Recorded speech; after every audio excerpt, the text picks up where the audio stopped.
Имаше едно време такъв народ. Моят народ.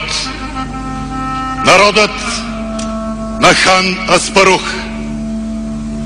Родът ми бе Дуло. Годината ми бе Верени Алем. Годината на дракона. Месец първи. Помните ли ни?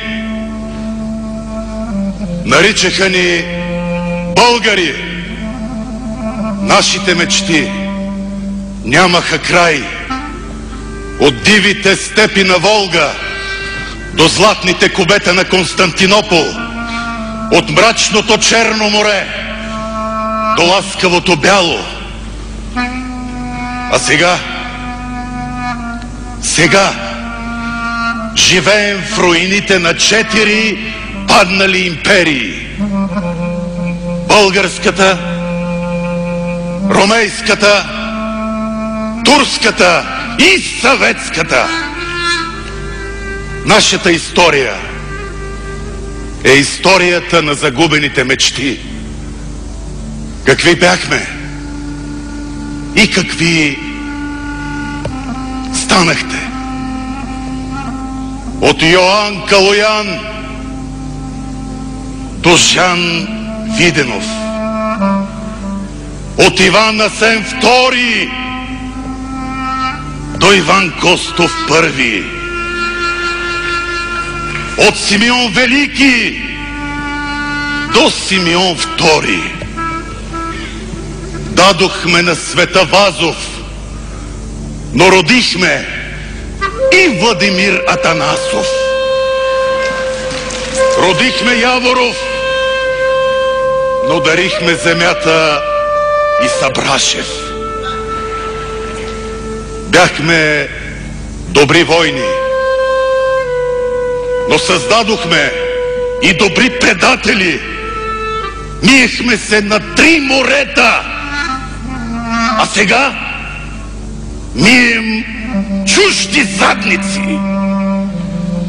Обсаждахме Цариград, но превзехме само Капалачарши.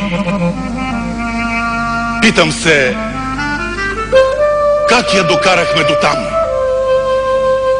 И се поучих от нашите врагове, римляните. Те казват: Vox populi, vox Dei. Сиреч, глас народен, глас Божий. А у нас гласът народен никога не е бил глас Божий. Не гласове народни, а гласове в името на народа. Боговете си толкова често менихме, че гласът им не можем да запомним. Камо ли те да чуят нашия? Прекалено малко гласове, които искат да са народни, и прекалено много люде, които искат да стават богове. Къде е истината? Днес чакаме нова година. Ние, старите българи, я наричахме Ирник и вярвахме, че какъвто е първият гост, когато посрещнете в дома си, такава ще ви е годината. Ето защо. Ето за това дойдох аз, ханът на българите, да си припомните как копитата на конете ни люлееха земята и да посрещнете новата година като българи. Казах,